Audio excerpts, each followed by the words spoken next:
wearable mic, is it possible? No? Okay. I usually can't stand still when I'm presenting, so I was looking for a mic that I could walk and talk. Not sure if that's possible. But If you prefer to sit... No, that's no problem. I usually like to move around. Okay, thank you. Thank you. Well, first I'd like to say it's an honor and a privilege to be here amongst all of you in this thought leadership. And thank you very much to Seb for the invitation and for the opportunity to share some of our experiences and stories. Perfect, okay. So this is working fine. Okay, great. So I'll have two things here. So I wanted to just kind of kick off, and you heard a lot about what Industry 4.0 is, and I don't want to spend a whole lot of time going back through that, but I thought I'd give you a point of view from ABB, but also from the experience we have with our customers and manufacturing partners worldwide. And so just briefly, we'll get into that, but more importantly, I wanted to share some results of some of the early pilots that have turned into actual projects that our customers are employing, and talk a bit about the ROI, and talk a bit about the return that they're seeing with these projects. So let's get started. So we think of what's happened with the Industrial Revolutions, especially around the opportunity that we have ahead of us with the fourth, is really it's about brawn and brain.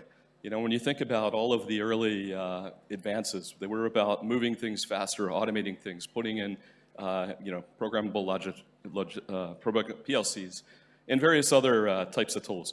And really now, we're beyond that. We had interoperability with things like the OPC Foundation and with other standards in the third industrial revolution. But now it really comes down to how do we leverage AI?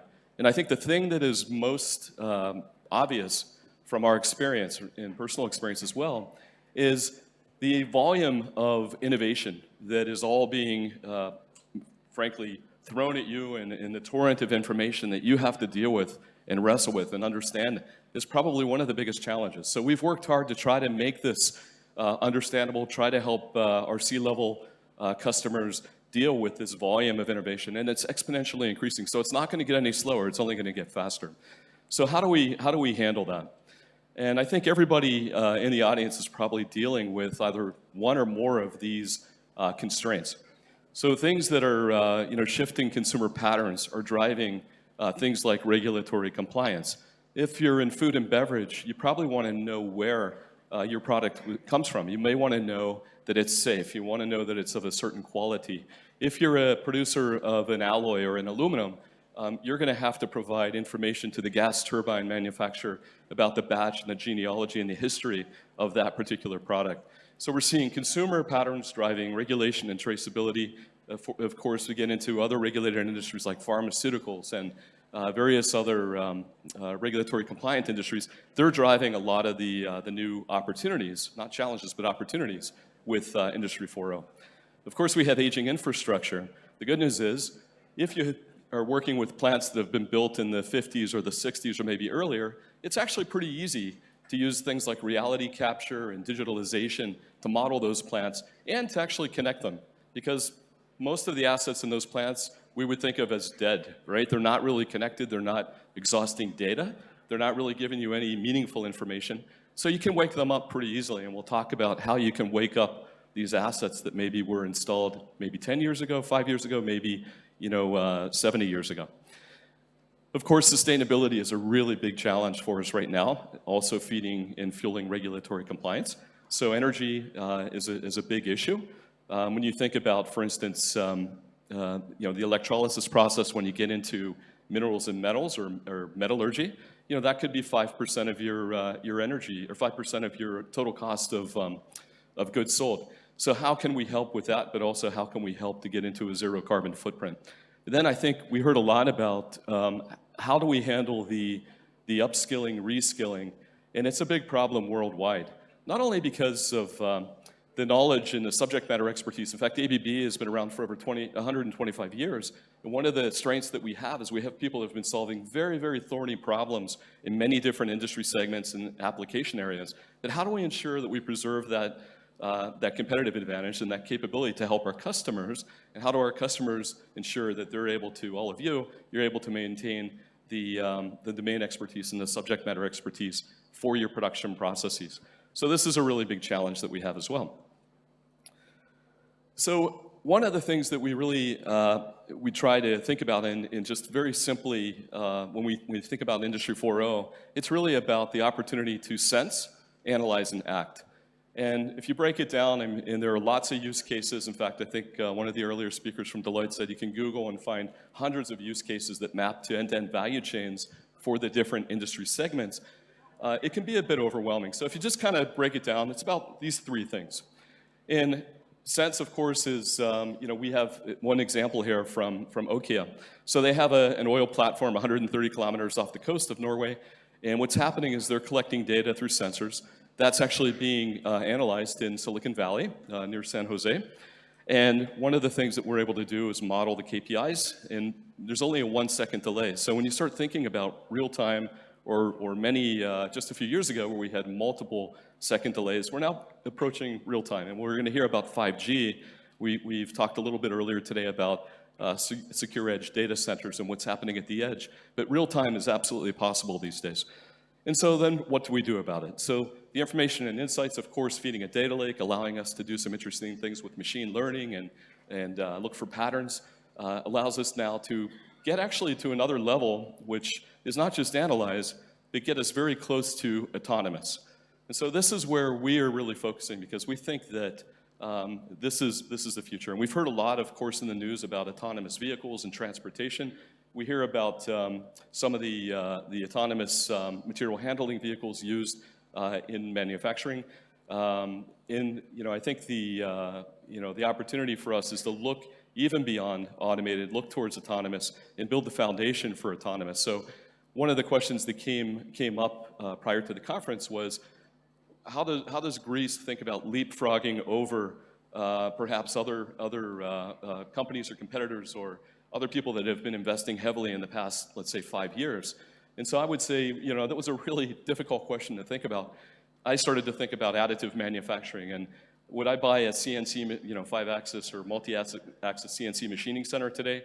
Probably not. I would buy some type of a 3D metal additive printer and work with generative design and modeling so that I don't have to machine anymore. I can actually start to print parts. I mean, there are a lot of different things you can think about if you want to jump forward and over. And I think one of them that you should seriously think about is autonomy and autonomous, because that's actually moving beyond, of course, transportation. It's really something that we're seeing a lot in manufacturing. And so we did see some project lifecycle maps earlier, which were very good.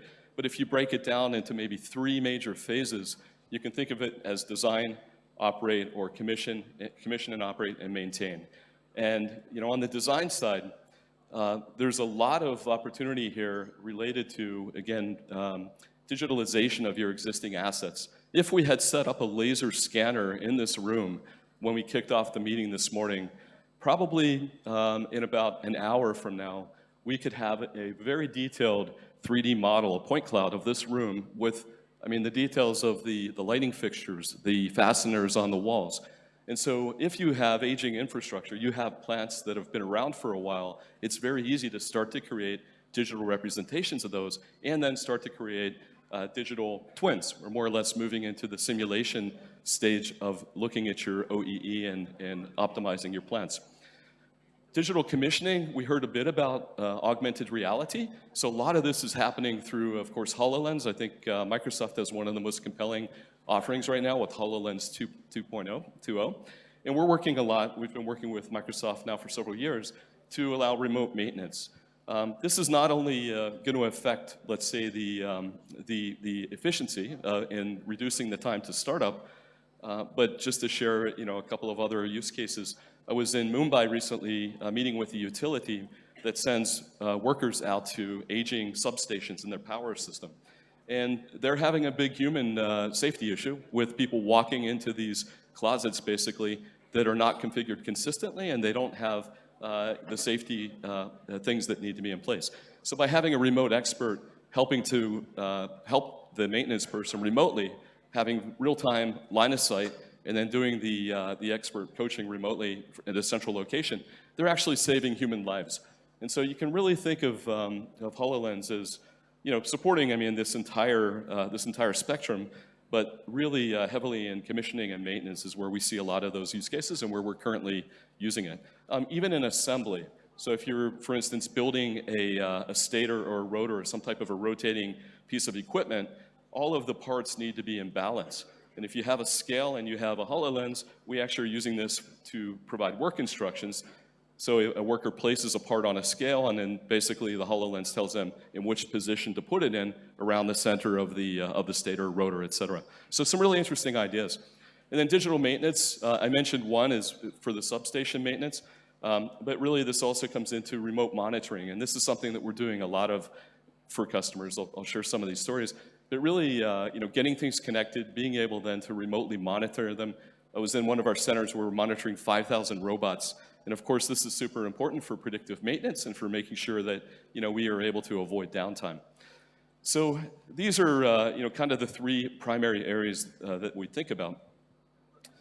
When you start looking at the why, I'd like to spend a minute to say we know there are 8 things that all of you tend to care about. If you had to distill it down to just 8 things, it's going to be quality, safety, reducing CapEx and OpEx, speed to market, cybersecurity, and what did I say? Cybersecurity, quality, safety, speed to market, as well as availability and productivity. So those are going to be the 8 things that primarily you're going to try to prioritize when you're thinking about the investments to make in whether it's upskilling your people, process, or tools, or upgrading those.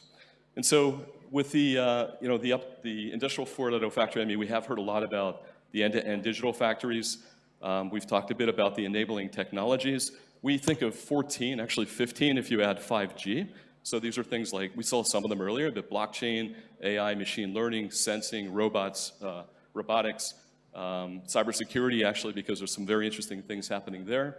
And then you get into autonomous, et cetera. So the trick is, how do you map the use cases with your end-to-end value chains and take a persona-based approach? So we heard a really great approach that Deloitte is using. So you're either a plant manager, you're a control engineer, or you're collaborating, a team that's collaborating in an agile way across these roles. How do you want to help them address the quality, safety, productivity, whatever the key business drivers are, and pick 2, don't pick all 8. And then what disruptive technologies can you bring to the table to help? AR, VR, and the various others that we have. This is the way we're helping customers approach this kind of high volume of data and disruptive technology information that they're getting bombarded with, which makes it a little easier for them to get involved and solve. So if we take a look at the autonomy and the people side of this, we're doing some very interesting things around, let's say, control rooms these days, related to ergonomics. So for GDPR and privacy reasons, we cannot really, let's say, instrument operators in control rooms, but we certainly know the physiological conditions or the physical conditions of their environment. Now, if you start thinking about fleets and you start thinking about connected factories and managing fleets of production facilities, like I'm sure most of you are, isn't it interesting to know something about the alarms and events that happen from one factory to another, and then to know a little bit about the environmental conditions and the shifts that your controllers, your operators are working in, and how long it took them to actually address an alarm and event situation, or perhaps look at root cause and how it got there in the first place. So you can do some really interesting things with the data, even around just the environmental conditions, without getting into privacy issues. And we have people that are actually opting in. Essentially saying, yeah, watch my Fitbit while I'm operating, look at my workload and stress level, and help, if that helps us improve our business, then that's okay. So, and of course, in the future, this is all going to be augmented with AI, and it's already happening today. It's not really in the future. And so this is what we think is really important. It's really where the human brings the best that the human can bring to the equation, and AI brings the best. I often will stop and ask everybody, if you had as much computing power as you possibly could use, and it was free, what would you do with it? Because that's kind of where we're headed. So, it's an interesting question. To this point, we've had lots of barriers related to cost and OpEx, CapEx, et cetera, but the price points are dropping significantly. And so literally, think about that. How would you use all of the compute power through infinite computing that you have at your disposal, all of the connectivity through 5G that allows you to do things real time? What would you do with that for your business? And this is where you need to have probably a change in mindset to really open up and think about the possibilities. But humans are fantastic, right, at intuition and creativity and bringing expertise based on past performance.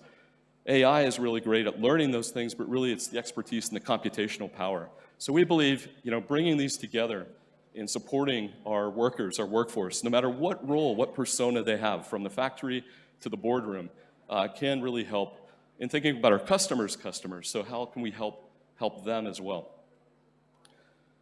And so how do you get there? We heard a lot today, which I think is really important, and we certainly believe in, and get started.